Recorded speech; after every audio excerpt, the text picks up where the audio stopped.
یا بنی انہا ان تک مثقال حبۃ من خردل فتکن فی صخرۃ او فی السماوات او فی الارض یأت بها اللہ ان اللہ لطیف خبیر۔ اے میرے بچے، اگر ہو وہ، اور وہ سے مراد کیا ہے؟ انہا، یہ ہا جو ہے یہاں پر یہ ضمیر قصہ ہے، اس کا کوئی مرجع لفظاً موجود نہیں ہے کہ کس شے کی طرف یہ ضمیر اشارہ کر رہی ہے، یہ گویا کہ خود ایک امپلائڈ ہے، محمود ہے، یعنی نیکی یا بدی، انسانی عمل اگر ہو وہ ایک رائی کے دانے کے ہم وزن، انہا ان تکو مثقال حبۃ من خردل۔ اب ظاہر بات ہے کہ یہ جو تشبیہات دی جاتی ہیں تو یہ ہر زبان کے بولنے والے اپنے مشاہدے کے اعتبار سے تشبیہات اخذ کرتے ہیں۔ مثلا رائی کا دانہ بہت چھوٹی چیز ہے، تو جہاں کسی شے کے بارے میں کہنا وہ بہت چھوٹی چیز ہے تو اسی رائی کے دانے کے ساتھ جو ہے تشبیہ دی جائے گی۔ یا ایک اور ذریعہ تھا عرب میں، یہ جو کیڑیاں ہوتی ہیں چھوٹی چھوٹی، ان کے انڈوں سے جب بچے نکلتے ہیں وہ ایسے اتنے چھوٹے ہوتے ہیں کہ بمشکل دیکھے جا سکیں، دکھائی نہیں دیتے، ان کو ذر کہتے ہیں، اور اس ذر سے لفظ ذرہ بنا ہے۔ تو یہ لفظ جو آتا ہے سورۃ الزلزال میں، فَمَن يَعْمَلْ مِثْقَالَ ذَرَّةٍ خَيْرًا يَرَهُ وَمَن يَعْمَلْ مِثْقَالَ ذَرَّةٍ شَرًّا يَرَهُ۔ مثقال کا لفظ یہاں بھی آیا ہے وہاں بھی آیا ہے، ہم وزن ہونا۔ تو اگر نیکی یا بدی ذرے کے ہم وزن ہو یا رائی کے دانے کے ہم وزن ہو، فَتَكُنْ فِي صَخْرَةٍ، پھر خواہ وہ کسی چٹان میں ہو، کسی پہاڑ کی کوہ میں داخل ہو کر وہ عمل کیا گیا ہو، او فی السماوات، یا وہ آسمانوں میں ہو، فضا کی پہنائیوں میں یا خلا کی وسعتوں میں کہیں وہ عمل کیا گیا ہو، او فی الارض، یا زمین میں سرنگ لگا کر کہیں گہرائی میں جا کر وہ کام کیا گیا ہو، یأت بہ اللہ، اللہ اسے لے آئے گا۔ لے آئے گا سے مراد کیا ہے؟ یعنی اللہ تعالیٰ اس کی جزا یا سزا دے گا، اس کا حساب کتاب ہوگا۔ اعمال انسانی جو ہے وہ ضائع ہونے والی شے نہیں ہے۔ اب یہ دوسرا مسئلہ ہے حکمت کا جو یہاں زیر بحث آ رہا ہے۔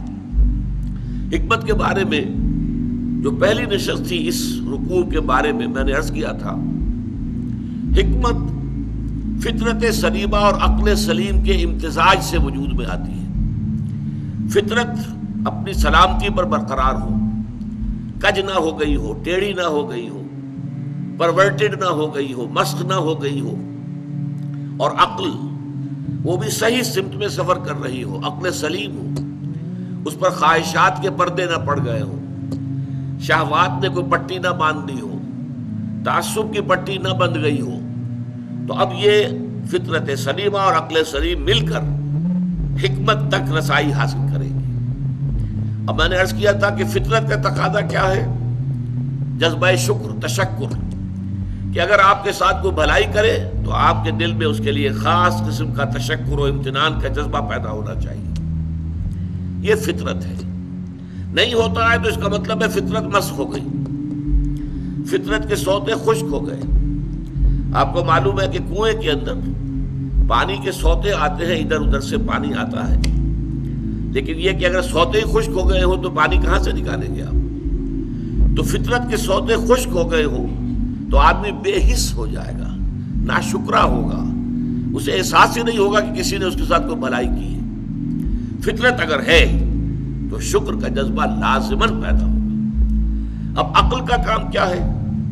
وہ اپنے محسن حقیقی کو پہچانے، میرا اصل منعم کون ہے، اصل محسن کون ہے، میرا خالق کون ہے، میرا رب کون ہے۔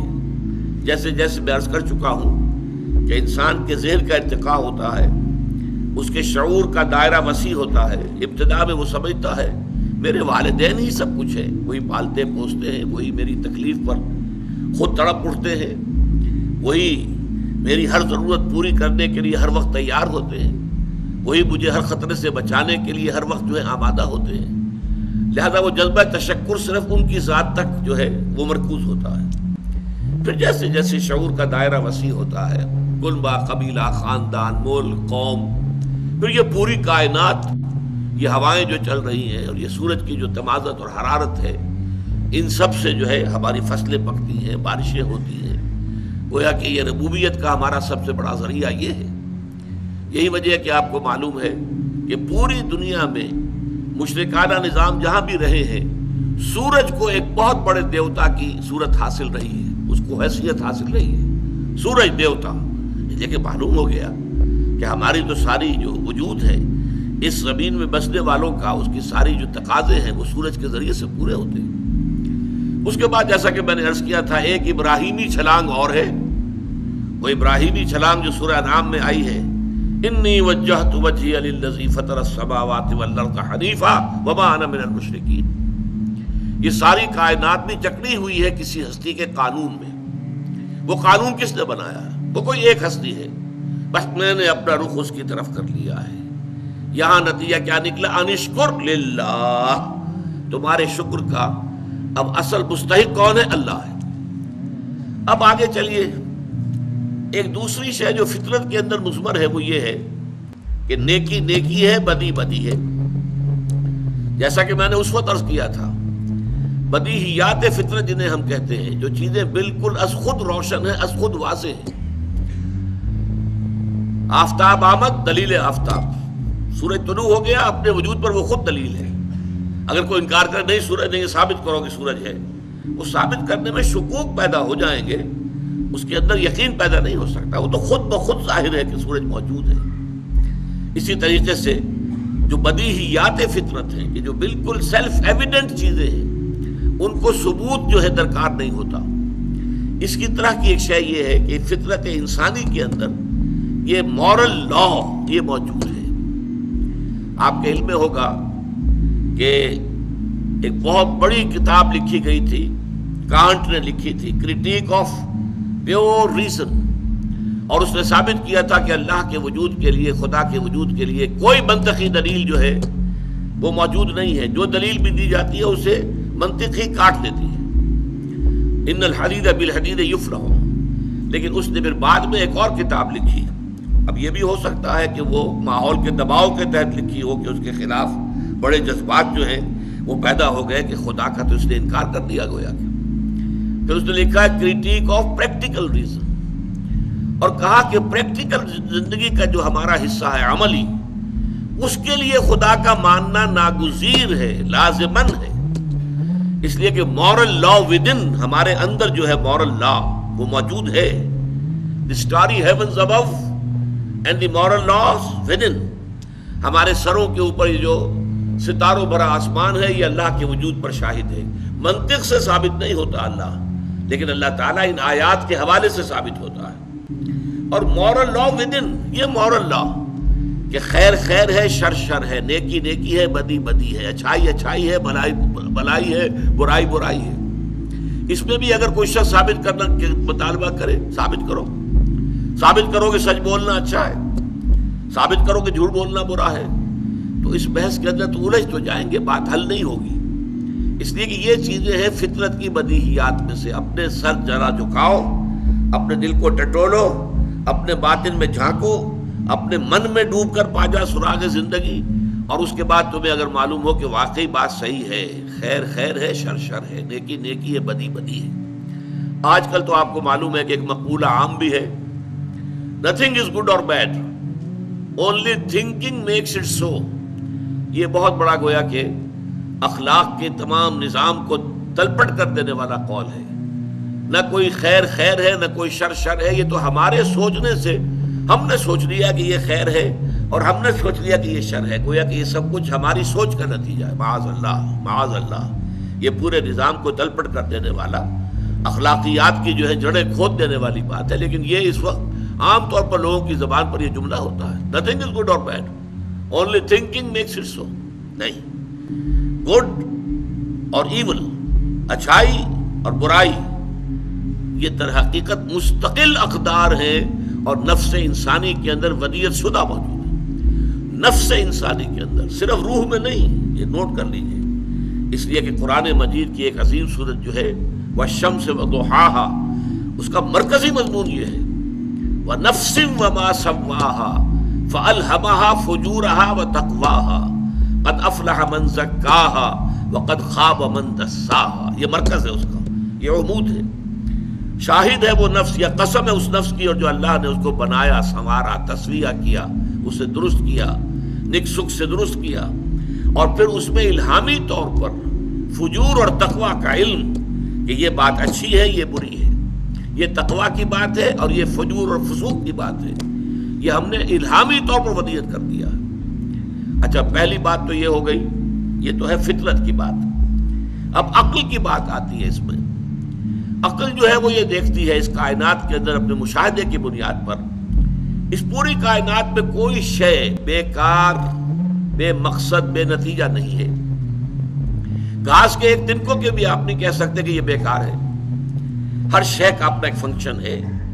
یہ کیڑیاں جو ہیں یہ بھی کوئی فنکشن جو ہے وہ پورا کر رہی ہیں۔ ہر شے، ہر مخلوق، چھوٹی بڑی، ہر شے کا کوئی نہ کوئی جو ہے نتیجہ ہے، نتیجہ خیز ہے۔ کار عبث یہاں نہیں ہے۔ ربنا ما خلقت ھذا باطلا، پروردگار تو نے یہ سب کچھ بیکار پیدا نہیں کیا ہے۔